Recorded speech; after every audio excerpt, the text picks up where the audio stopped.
24 जनवरी 1848 की बात है, अमेरिका की कैलिफोर्निया की।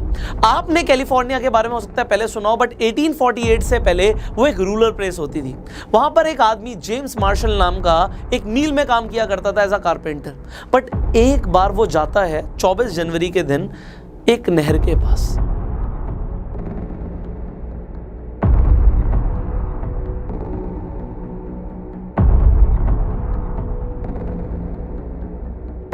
और नहर में पानी के अंदर उसे एक चमचमाता हुआ पत्थर दिखता है। वो पत्थर को हाथ में उठाता है।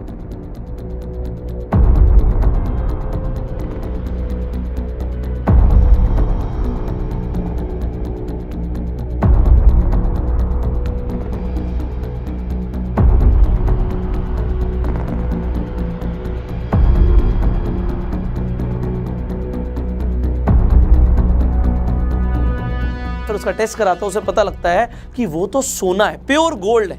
और वहां पे उसे और भी सोने के टुकड़े मिलते हैं। वो अपने मील के ओनर को आके बताता है कि वहां पे नहर पे सोने के टुकड़े मिले हैं मुझे। बट मील का जो ओनर होता है ना, ज्यादा भाव नहीं देता। वो कहता है चलो ठीक है, थोड़ा बहुत सोना मिल गया होगा, तुम मील बनाने पर ध्यान दो। बट जो वर्कर्स होते हैं वो ये परमिशन ले लेते हैं, भैया हम तो अपने फ्री टाइम में वहां पे खुदाई करेंगे, हम और सोना ढूंढेंगे। तो अपने फ्री टाइम में जब वो सोना ढूंढने जाते हैं, उन्हें पता लगता है कि वहां पे छोटे मोटे टुकड़े नहीं है, वहां पे तो पूरी सोने की खदान है। 3.5 लाख किलो सोना वहां पे दबा पड़ा है। अब जैसे ही लोगों को पता लगता है कि कैलिफोर्निया में सोना मिला है, ये अखबारों में छप जाती है न्यूज। और अमेरिका के अलग अलग जगहों से लोग वहां पर आने शुरू हो जाते हैं कैलिफोर्निया के अंदर।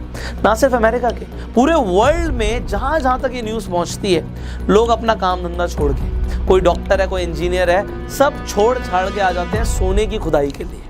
अब जब इतने सारे लोग वहां पे पहुंच जाते हैं, सोना निकालना शुरू करते हैं। इतना सोना निकलता है कि लोग अपने घोड़ों पर लाद कर सोना लेकर जाते हैं। अब पहाड़ी से जा रहे हैं, घोड़े गिर गए, उसके मालिक ऊपर बैठे थे वो भी गिर गए, लोग मर गए। लोगों ने वैसी मार काट शुरू कर दी, लूटना शुरू कर दिया। किसी ने सोना निकाल लिया तो लोग इतने लालची बन गए कि सब कुछ भूल गए। बट मेरा सवाल है आपसे, 1848 से लेकर 1855 तक ऑलमोस्ट ये आपके 7 साल हो जाते हैं। 7 साल सोने की खुदाई चली है, सोना निकला है, मैंने आपको बताया ऑलमोस्ट 3.5 लाख किलो। बट मेरा सवाल ये है, सबसे ज्यादा पैसा किसने कमाया? जरा सोचिए। अगर आप ये सोच रहे हैं कि जिस इंसान ने सबसे पहले ढूंढा था सोने की खदान को, उसने ज़्यादा पैसा कमाया होगा, या फिर जो इतने सारे लोग आए थे उसमें जिसके पास सबसे ज़्यादा पैसा होगा, उसने अपने साथ वर्कर्स कलेक्ट कर लिए होंगे, उसने सोने की खुदाई करके बहुत पैसा कमाया। वेल, आप जो सोच रहे हैं वो आप गलत सोच रहे हैं। This is called first level thinking या फर्स्ट ऑर्डर थिंकिंग। अब ये फर्स्ट ऑर्डर थिंकिंग या फर्स्ट लेवल थिंकिंग जो आपने सोची, ये गलत नहीं है। ज़्यादातर लोग यही सोचते हैं कि भैया जिसे सोने की खदान मिल गई वही सबसे ज़्यादा पैसा कमाएगा, बट ये गलत है। इसके ऊपर आ जाती है सेकंड लेवल थिंकिंग या सेकंड ऑर्डर थिंकिंग। अब लेट मी टेल यू, लोग यहाँ पर पहुँचे कितने? 3 लाख लोग पहुँच गए, ना सिर्फ यूएस से, ऑल ओवर वर्ल्ड से कैलिफोर्निया में खुदाई करने के लिए। अब खुदाई करने के लिए जो इक्विपमेंट्स चाहिए, टूल्स चाहिए, जो फावड़ा चाहिए, शॉवल बोलते हैं, तो ये सब जो चाहिए लादने के लिए, सामान लादने के लिए घोड़े चाहिए, खच्चर चाहिए, गधे चाहिए, ये सब जो है ये कौन देगा? और जिसने समझा कि भैया मुझे ये देना है, उसने ज़्यादा पैसे कमाए। अब आपको लग रहा होगा कि भैया इन लोगों के नाम फेमस नहीं है, तो और बताता हूँ। सेकेंड लेवल थिंकिंग में 3 लाख लोग वहाँ पे पहुँच गए, खाना कहाँ से मिलेगा? तो वहाँ पे एक न्यूयॉर्क का एक बचर भी पहुँच गया, उनका नाम था फिलिप आर्मर। आपने आर्मर का नाम सुना होगा। तो जो आर्मर फूड है, ये मीट प्रोड्यूसिंग कंपनी है, इसने वहाँ पे लोगों को खाना सप्लाई करना शुरू किया और यूएस की one of the largest meet producing company बन गया। एनीवेज, जब आप खुदाई करते हो तो आपको कपड़े ऐसे चाहिए जो फटे ना, जो ड्यूरेबल हो। तो वहाँ पे एक जर्मन अमेरिकन बिजनेसमैन पहुँचा, जिसका नाम क्या था? हो सकता है आपने सुना हो, लेवी स्ट्रॉस। तो आपने जो लेवाइस का नाम सुना है, तो लेवाइस जो जीन्स है वो कहाँ से आई है? वो कैलिफोर्निया से आई है। तो एक इंसान ने देखा कि लोगों को कपड़े की जरूरत है, हम ये देते हैं, लिवाइस वहां से जन्म हुई। लोगों को बैंक की जरूरत थी, लोगों को पैसा डिपॉजिट कराना था, तो हेनरी वेल्स और विलियम फार्गो, ये दो ऐसे लोग थे जिन्होंने कैलिफोर्निया में फाइनेंशियल सर्विसेज देना शुरू किया, लोगों को मेल सर्विसेज देना शुरू किया। एंड आपने वेल एंड फार्गो का नाम तो सुना ही होगा, फॉर्च्यून 500 कंपनीज के अंदर आते हैं। इनका 2019 का ही प्रॉफिट ऑलमोस्ट 20 बिलियन के आसपास था। शुरुआत कहां से हुई? एक अपॉर्चुनिटी से।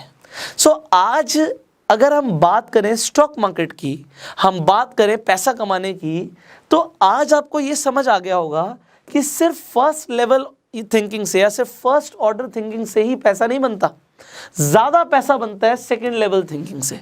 अब इसका मतलब क्या हुआ? अगर आज आप स्टॉक मार्केट में इन्वेस्टमेंट कर रहे हो या कहीं पर भी इन्वेस्टमेंट कर रहे हो, सो यहां पे कुछ चीजें समझते हैं। लॉकडाउन हुआ, ठीक है जी, लोग पैनिक में आ गए, लोग डर गए, उन्होंने अपने स्टॉक्स बेचने शुरू कर दिए। बट उसके बाद जिन लोगों ने इन्वेस्टमेंट की, उन्होंने क्या सोचा कि अब कौन सा सेक्टर सबसे पहले ग्रो करेगा। अगर हेल्थ केयर के अंदर, फार्मास्यूटिकल के अंदर आपको लगा कि पैसा लगाना चाहिए, आपको लगा पैसा लगाना चाहिए, और लोगों को लगा कि पैसा नहीं लगाना चाहिए, अभी तो हमें कहीं नहीं लगाना चाहिए, बट आपने उसे जल्दी आइडेंटिफाई कर लिया और उस सेक्टर की कंपनीज या उस सेक्टर के अंदर जो भी बड़े ऑर्गेनाइजेशंस थे वो बहुत तेजी से ग्रो कर गए उस टाइम पीरियड के बाद, तो आपको बहुत जबरदस्त हाई प्रॉफिट्स हुए, बहुत जबरदस्त प्रॉफिट्स हुए। क्यों हुए? क्योंकि आपने तब स्टॉक को पिक किया जब वो बहुत कम प्राइस पे मिल रहा था और लोग भी बेचने के मूड में बैठे हुए थे, इसलिए उसका प्राइस ज्यादा बढ़ा नहीं। बट कंपनी ने बढ़िया परफॉर्म कर दिया, इंडस्ट्री ने बढ़िया परफॉर्म कर दिया, आपको हाई प्रॉफिट्स मिले। ये सोचना होता है। एग्जाम्पल मान लेते हैं आने वाले टाइम के अंदर आपको लगता है कि भैया इलेक्ट्रिक व्हीकल्स ही चलेंगे, तो इलेक्ट्रिक व्हीकल्स चलेंगे, आपको ऐसा लगता है। अब आप एक ऐसी कंपनी में दांव लगाते हो जो पार्ट्स बनाती है जिससे एक्चुअल में इलेक्ट्रिक व्हीकल बनेगा, मान लो बैटरीज बनाती है या बैटरी इक्विपमेंट्स बनाती है, तो वहां पर क्या हो सकता है कि आपको लग रहा है कि वो चीज ग्रो होगी, बट ऐसा नहीं है कि आप अकेले हो, अब लोगों को भी लग रहा है वो चीज ग्रो होगी। एंड मान लेते हैं वो सच में ग्रो हो जाती है, वो कंपनियां, वो इंडस्ट्री सच में ग्रो हो जाती है। अब इस केस में और इस केस में क्या फर्क है, ऐसा समझो। इस केस में लोगों को नहीं लग रहा था, लोग डरे हुए थे, बट इस केस में लोगों को भी लग रहा है। तो जब लोगों को लगता है तो लोग इन्वेस्टमेंट डाल देते हैं, वो प्राइस को वैसे ही बहुत ज्यादा बढ़ा देते हैं। अब जब आप कोई चीज महंगी खरीद रहे हो और वो और भी बढ़ जाती है तो कितनी बढ़ेगी, उसमें आपको प्रॉफिट होंगे बट बहुत ज्यादा हाई प्रॉफिट्स नहीं होंगे। अच्छा, क्या आपको नुकसान भी हो सकता है अगर आप जो सोच रहे हो वैसा नहीं हुआ? मान लो आप किसी कंपनी में या इंडस्ट्री में पैसा लगाते हो, आपको लगता है ये ग्रो करेगी, आपको लगता है, ठीक है जी। अब इसे बड़े ध्यान से समझिएगा। अब मान लेते हैं आपको लगता है कि टूरिज्म इंडस्ट्री बहुत तेजी से ग्रो कर सकती है, कोविड धीरे धीरे कम हो रहा है, और आपको ऐसा लगता है कि जैसे लोग मनाली में पहुंच गए, भीड़ लगा दी, ऐसा अब लोग अंदर से पूरी तरीके से भरे पड़े हैं, जैसे ही लॉकडाउन खुलेगा, कोविड की सिचुएशन बेहतर होगी, टूरिज्म इंडस्ट्री में बहुत ट्रिमेंडस ग्रोथ मिल सकती है, आपको ऐसा लगता है। अब यहां पर एक चीज समझिए कि मान लेते हैं लोगों को भी ऐसा लगता है, पर कोविड की सिचुएशन ठीक नहीं हुई, इंडस्ट्री और बेकार परफॉर्म कर गई, फिर क्या होगा? आपको बहुत जबरदस्त लॉस भी हो सकता है, हाई लॉस हो सकता है।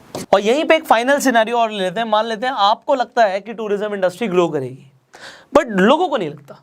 अब यहां पे लोगों को जब लगता था तो शेयर्स के प्राइस उन टूरिज्म कंपनीज के बहुत ज्यादा बढ़ गए थे, बट यहां पे जब लोगों को नहीं लगता तो आपको लगता है, तो आपने जब इन्वेस्ट किया आपने बहुत कम प्राइस पे एंट्री ली, लोगों को नहीं लगता तो वो प्राइस कम था, पर टूरिज्म सेक्टर ग्रो नहीं हुआ, लॉस अभी भी होगा बट यहां पे थोड़ा सा कम होगा। तो आपको हाई लॉस कब हो सकता है? जब लोगों ने उसमें इन्वेस्ट करके प्राइस बढ़ा दिया हो। अब ऐसे बहुत सारे सेक्टर्स हो सकते हैं, मान लो अब ग्रीन एनर्जी आ रही है या फिर रिन्यूएबल एनर्जी की तरफ लोग जा रहे हैं। अब लोगों को पता है कि फॉसिल फ्यूल्स को कम जलाना है, जिससे हमारा एनवायरनमेंट खराब भी हो रहा है। तो ऐसा सेक्टर के अंदर जिसमें आपको लगता है कि बहुत तेजी से ग्रोथ आएगी एंड लोगों को भी लगता है बहुत तेजी से ग्रोथ आएगी, अब आगे क्या होगा we do not know, but यहां पे ऐसे सेक्टर्स के अंदर आपको दिखेगा कि शेयर्स के प्राइस पहले से ही बहुत ज़्यादा है, तो ग्रोथ जब आएगी तब आएगी। बट आपको करना क्या था, यहाँ पे अगर ग्रोथ आ भी जाती है, यहाँ पे हमने सिनेरियो लिया आ भी जाती है, प्रॉफिट्स होंगे, बट ह्यूज प्रॉफिट्स तब होते हैं जब आप मार्केट के अगेंस्ट प्रेडिक्ट करते हो। ह्यूज प्रॉफिट्स तब होते हैं जब लोगों को नहीं लगता, ये हमारा की फैक्टर है, जब लोगों को नहीं लग रहा तब आप इन्वेस्ट करते हो। लोगों को मान लो नहीं लग रहा कि यस बैंक ऊपर जाएगा, बट आपको लग रहा है, और अगर सच में चला जाता है, huge profits. Are you getting it? मैं एग्जांपल ले रहा हूं, स्टॉक रिकमेंडेशन नहीं है, बट फाइनली आपको जो टिप देनी है मुझे देनी है, आपको प्रेडिक्ट करना है। अगर आपको पैसा ज्यादा कमाना है, आपको प्रेडिक्ट जरूर करना है कि होने क्या वाला है, बट इसमें सिर्फ फर्स्ट लेवल थिंकिंग नहीं, सेकेंड लेवल थिंकिंग पे जाओ, थर्ड लेवल थिंकिंग पे जाओ कि अगर कल को मान लो एक स्टॉक ग्रो कर रहा है, उसके पीछे जो कंपनी है वो क्यों ग्रो कर रही है, और उसमें ग्रो करेगी तो उसमें क्या फैक्टर्स इन्वॉल्व होंगे। एक एग्जांपल और ले लेते हैं, मान लेते हैं आपको लगता है कि भैया इलेक्ट्रिक व्हीकल्स फ्यूचर है, तो आज जो कंपनीज इलेक्ट्रिक व्हीकल्स बना रही हैं आप उसके स्टॉक खरीद सकते हो, बट कल को जो जनरल कंपनीज है, मान लेते हैं आपकी मारुति सुजुकी, अभी एक भी गाड़ी नहीं है मारुति की इलेक्ट्रिक, बट मान लो मारुति इलेक्ट्रिक गाड़ियां बनाना शुरू करती है, तो अब क्या होगा। आपको लग रहा है कि मारुति इलेक्ट्रिक व्हीकल्स बनाएगी तो शायद मारुति का स्टॉक प्राइस ऊपर जाएगा। आपको ये भी लग सकता है, आप कुछ भी सोच सकते हो कि जो कंपनीज बैटरी सप्लाई करती हैं, क्योंकि इलेक्ट्रिक व्हीकल्स के अंदर मेन जो कंपोनेंट है वो बैटरी है, तो बैटरी जो कंपनीज देंगी उनका स्टॉक प्राइस और ऊपर जाएगा। आप सोच सकते हो, आप ये भी सोच सकते हो, अगर ये इतना इंपॉर्टेंट है तो ये कंपनीज खुद भी बैटरीज बना सकती हैं। आपको दिमाग लगाना पड़ेगा। देखो वॉरेन बफे, चार्ली मंगर, जो इतने बड़े इन्वेस्टर्स हैं ना, ये पूरे साल में अगर 2-3 कंपनीज भी ढंग की ढूंढ लेते हैं ना जिनमें उन्हें पैसा लगाना है, तो सोचते हैं बहुत बढ़िया हो गया। बट अगर आप ये सोच रहे हो कि मुझे रोज इन्वेस्ट करना है और रोज कंपनी ढूंढनी है, ये बहुत मुश्किल काम है। सो आपको दिमाग जरूर लगाना पड़ेगा, सेकंड लेवल थिंकिंग पे जाना पड़ेगा, एंड देन आप ऐसी कंपनीज ढूंढोगे जो मल्टी बैगर होंगी, बट पहले प्रेडिक्ट करना है। दूसरा सबसे इंपॉर्टेंट फैक्टर मैंने आपको बताया, जब लोग जो सोच रहे हैं उसके अगेंस्ट सोचना है, इसे हम कॉन्ट्रा थिंकिंग भी कहते हैं, हमने इसके ऊपर पहले भी बात करी हुई है। सो कॉन्ट्रा थिंकिंग के बारे में आपको पहले से हमने वीडियो बनाई हुई है, आई बटन पे जाके आप पूरा कॉन्ट्रा थिंकिंग के ऊपर पूरी वीडियो देख सकते हैं। एंड यहाँ पर प्रेडिक्ट जब आप कर दोगे मार्केट के अगेंस्ट, बस आपकी प्रेडिक्शन ठीक होनी चाहिए and you will make a lot of money. So आपको आज की वीडियो कैसी लगी आप नीचे कमेंट करके जरूर बताइएगा। इस वीडियो को अपना प्यार देने के लिए जल्दी से लाइक कर दीजिए, शेयर जरूर कीजिए, जिससे ज्यादा से ज्यादा लोगों तक ये कमाल की इंफॉर्मेशन पहुंचे।